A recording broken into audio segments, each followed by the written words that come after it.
चाहती हूँ कि मेरे क्या जितनी भी झुग्गी झोपड़ियों में जितने भी मम्मी पापा हैं सबके अपने बच्चों को पढ़ाएं, आगे बढ़ाएं, खास करके बेटियों को, क्योंकि हम तो देखो घर के अंदर रह गए, पर हम नहीं चाहते हैं जो गरीब लोग हैं उनकी बेटियां घर में रहें। मेरे बच्चे पढ़ रहे हैं, पढ़ के आगे तरक्की कर रहे हैं, क्योंकि तरक्की मैंने तो करी नहीं है। मैं चाहती हूँ मेरी लड़की आगे तरक्की करें, आगे बढ़े, जहां मुझे कोई नहीं जानता वहां मेरी लड़कियों को सब जाने। भारत में आज जहां एक तरफ महिलाओं को सशक्त बनाने की बात कही जाती है, तो वहीं दूसरी तरफ कन्याओं को शिक्षित करने पर जोर दिया जा रहा है। हालांकि इसमें कोई संदेह नहीं है कि स्वतंत्र भारत में स्त्रियों की शिक्षा में क्रांतिकारी परिवर्तन हो रहे हैं, लेकिन इस सब के बाद भी स्त्री शिक्षा की वर्तमान स्थिति संतोषजनक नहीं है। क्या आप जानते हैं कि 6 से 14 वर्ष की आयु के कम से कम 35 मिलियन बच्चे आज भी स्कूल नहीं जाते हैं, जिनमें से लगभग 20 मिलियन लड़कियां हैं जो शिक्षा से दूरी बनाकर बैठी हैं। अन्य देशों की तुलना में हमारे देश में स्त्री शिक्षा में अपव्यय एवं अवरोधन अधिक पाया जाता है। प्राय यह देखा गया है कि कक्षा 1 में प्रवेश लेने वाली 100 बालिकाओं में से केवल 35 बालिकाएं ही 5वीं कक्षा तक पहुंच पाती हैं, जबकि लगभग 20 ही बालिकाएं कक्षा 8 तक पहुंच पाती हैं। इस चीज़ में हम अभी भी काम कर रहे हैं, पीटीएम भी रखते हैं, पेरेंट्स को समझा रहे हैं कि आप 15-16 साल की लड़की की शादियां मत करो, क्योंकि अभी तो वही तो उम्र है उनकी ग्रोथ करने की। आप उन्हें पढ़ाओ, 10th कराओ, उसके बाद कोर्सेज कराओ, उसके बाद उनको अपने पैरों पे खड़ा करो, उसके बाद आप उनकी शादी करना। लेकिन अभी इस चीज़ में मुझे लगता है कि टाइम लगेगा, क्योंकि अभी वो लोग ये चीज़ें नहीं समझ रहे हैं।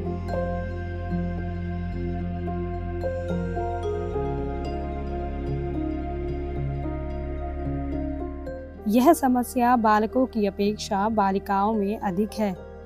घर के कार्यों में हाथ बटाना, निर्धनता, अनपढ़ होने की वजह से छोटी उम्र में शादी करना तथा बच्चे हो जाना आदि कारणों से अनेक बालिकाओं को बीच में ही अपनी पढ़ाई छोड़नी पड़ती है।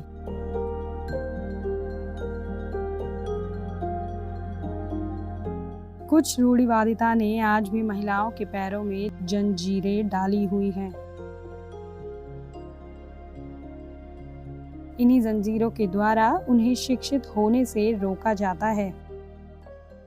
लेकिन इन्हीं सब समस्याओं को देखते हुए और इन जंजीरों को तोड़ने का काम किया है विश्व जागृति मिशन ने। मिशन ने कन्याओं को शिक्षित होने से रोक रही बाधाओं का समाधान खोजा और इसी राह में हरियाणा के फरीदाबाद में साल 2002 में ज्ञानदीप विद्यालय का निर्माण किया। ज्ञानदीप स्कूल में जब मैं आई थी तो यहाँ पर 500 के समथिंग स्ट्रेंथ थी, जो अब बढ़ते बढ़ते 1000 तक पहुँच गई है, जिसमें हमारी 800 लड़कियाँ पढ़ रही हैं और 200 लड़के पढ़ रहे हैं।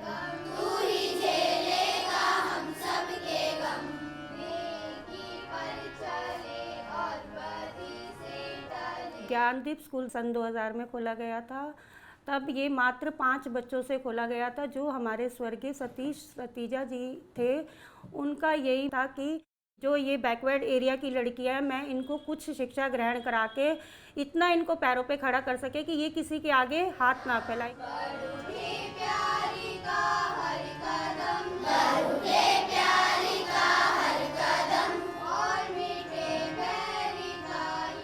यहाँ नर्सरी में जब हमने 5 बच्चों से शुरू किया था, फिर धीरे धीरे हमने ये 5वीं तक बढ़ाया, फिर 8वीं तक हुआ और अब 10वीं तक है। यहाँ पर हजारों बच्चे पास आउट होके जा चुके हैं। एक समतल दर्पण के सामने आप खड़े हो गए, अब मुझे ये बताओ कि इसका आपको अपना इमेज दिखाई देता है इसके अंदर? जैसे बच्चों के लिए फ्री एजुकेशन जो भी है, इसमें बच्चों का एक टाइम का खाना, किताबें, कॉपियाँ, वर्दी, शूज़, बच्चों को बाहर घुमाने ले जाना, यहाँ तक कि हमारे बच्चे राष्ट्रपति से भी मिलके आ चुके हैं, प्रधानमंत्री से भी मिलके आ चुके हैं। और जो सांस्कृतिक कार्यक्रम होते हैं, जैसे सूरजकुंड में मेला लगता है या बाहर कोई एक्टिविटी होती है, यहाँ भी हमारे बच्चे जाते हैं।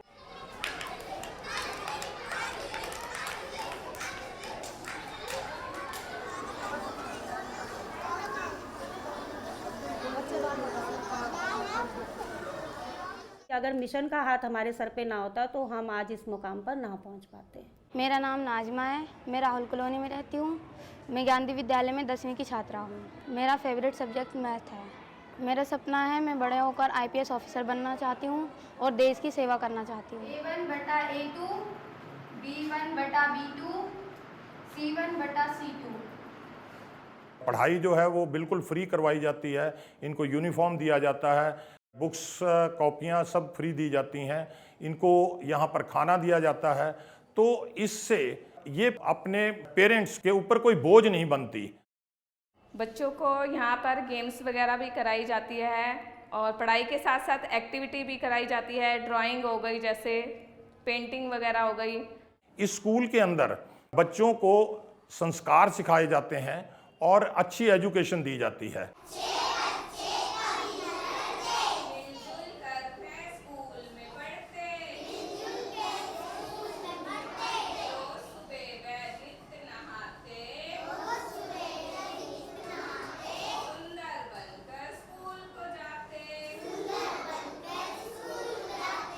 मेरा नाम काजल है, मैं राहुल कॉलोनी से आती हूँ। मैं ज्ञानदीप विद्यालय 10वीं कक्षा की छात्रा हूँ। मुझे पढ़ना बहुत अच्छा लगता है। मैं बड़े होकर डॉक्टर बनना चाहती हूँ ताकि मैं गरीब लोगों का इलाज कर सकूँ। पहले बच्चे ऐसे ही आ जाते थे जब हमने एडमिशन करा उनका, तो लेकिन जब आने लगते हैं तो धीरे धीरे हम उन्हें सिखाते हैं कि सुबह नहा के बच्चे साफ़ सुथरे बन के आएँ, 2 चोटी करके आएँ, तेल कंघी करके आएँ और लंच वगैरह भी कई बच्चे लेके आते हैं, कई नहीं लेके आते, तो यहीं से उनको लंच दिया जाता है बच्चों को।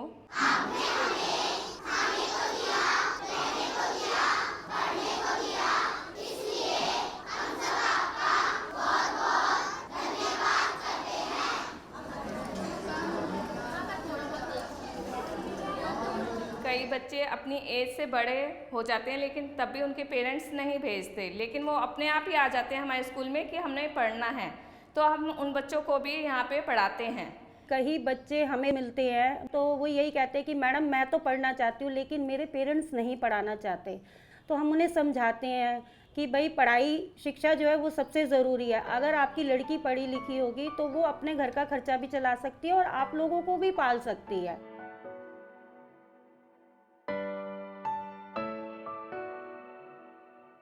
हमारे स्कूल के पीछे जो एरिया है, हमारे बच्चे वहीं से आते हैं। वहाँ झुग्गी झोपड़ियाँ हैं, जो किसी के पापा चाय बेचते हैं, ठेला लगाते हैं। पहले तो हमें बहुत दिक्कत आती थी, ये लोग हमें गाली गलौज भी निकालते थे और पत्थरबाजी भी हमारे ऊपर कर देते थे। और अगर कोई छोटी सी बात अगर स्कूल में हो जाती थी और इनके पेरेंट्स हम लड़ने तक आ जाते थे हमारे पीछे पूरी फैमिली लेके। तो अब तो इनमें बहुत चेंज आ गया। हमने इन्हें समझाया कि बेटियों को पढ़ाना चाहिए, कोई चूल्हा चौका करने के लिए बेटियां नहीं हैं। तो अब तो काफ़ी सुधार आ चुका है इनमें। कुछ पेरेंट्स इतने जागरूक हो गए हैं कि अब वो लड़कियों को पढ़ाने में इंटरेस्टेड हो गए हैं। नहीं तो शुरुआत में तो ये लोग लड़कियों की पढ़ाई पे इन्होंने पूरी ही रोक लगा दी थी। ये यही कहते थे कि बेटा पढ़ेगा, बेटी नहीं पढ़ेगी। कन्याओं को शिक्षित करना ही पर्याप्त नहीं है। विश्व जागृति मिशन का उद्देश्य है प्रत्येक कन्या को शिक्षित कर आत्मनिर्भर बनाने का, जिसके तहत विश्व जागृति मिशन ने प्रधानमंत्री द्वारा निकाली गई कौशल विकास परियोजना के तहत ट्रेनिंग सेंटर खोला। पढ़ाई के साथ साथ हम लड़कियों को यहाँ पर स्किल इंडिया का हमने सेंटर खोला हुआ है। तो उसमें हम लड़कियों को कंप्यूटर कोर्स, सिलाई कढ़ाई और ब्यूटी पार्लर का, जो लड़कियाँ आगे पढ़ना चाहती हैं उन्हें हम स्कूल में एडमिशन करा देते हैं, गवर्नमेंट स्कूल में जाके, प्राइवेट में जाके, जहाँ उनका इंटरेस्ट होता है। पहला बैच हमारा बहुत मुश्किल से हमने किसी तरह से उसको पूरा किया, लेकिन पहले बैच के बाद वही बच्चे हमारे ब्रांड एम्बेसडर बन गए। जब वो वहाँ से गए, उन्होंने नौकरी ज्वाइन की, तो उनका आकर यही कहना था कि जो हमें यहाँ पर बोलने का ढंग, रहने का ढंग, पहनने का ढंग, पेश आने का ढंग सिखाया गया, बाहर समाज में वो कहीं देखने को नहीं मिलता। हम गुरुदेव के उद्देश्य को पूरा करने के लिए अब निकल चुके थे। हमारे लिए बहुत बड़ी जीत थी। कई लड़कियां ऐसी हैं जो यहाँ पर कोर्स करके अपने पैरों पे खड़ी हो गई हैं और अपने परिवार का ही घर खर्च चला रही हैं, अपने बहन भाइयों को भी पढ़ा रही हैं और खुद भी पढ़ रही हैं। मैं घर में झाड़ू पोछा भी करती हूँ, बर्तन भी धुलती हूँ, खाना भी बनाती हूँ और साथ में पढ़ाई भी करती हूँ। मेरा तो यही मानना है कि अगर हम एक लड़के को अच्छी शिक्षा दे रहे हैं तो एक लड़की को क्यों नहीं।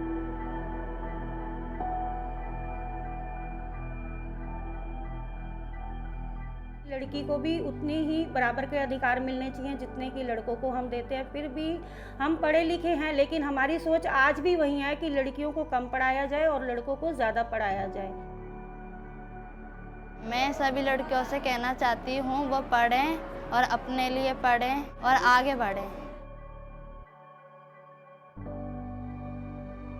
अगर एक लड़की शिक्षित होगी तो हमारा पूरा समाज शिक्षित होगा, क्योंकि एक लड़की ही 2 परिवारों को शिक्षित करती है। अगर लड़की शिक्षित है तो वो अपने परिवार को देख सकती है, अपने बच्चों को देख सकती है, आगे उन्हें पढ़ा सकती है, आगे अपने घर की रिस्पॉन्सिबिलिटी संभाल सकती है। यहाँ पर हज़ारों बच्चे पास आउट होके जा चुके हैं और अच्छे लेवल पर वो जॉब कर रहे हैं, कई कॉलेज में पढ़ रहे हैं। तो वो अगर हमें बाहर मिलते हैं तो हमें ये सब बताते हैं कि मैडम हमने शुरुआत ज्ञानदीप से की थी और आज हम इस मुकाम पर पहुंच गए हैं कि आज हम अपने पैसा कमाने के सक्षम हो चुके हैं। कुछ बदलाव तो आ रहा है और कुछ हम ला भी सकते हैं। मैं सभी के पेरेंट्स से कहना चाहूँगी कि वो अपने बच्चों को पढ़ाएं, लड़कियों की कम उम्र में शादी ना करें और उन्हें आगे पढ़ाएं और आगे बढ़ाएं।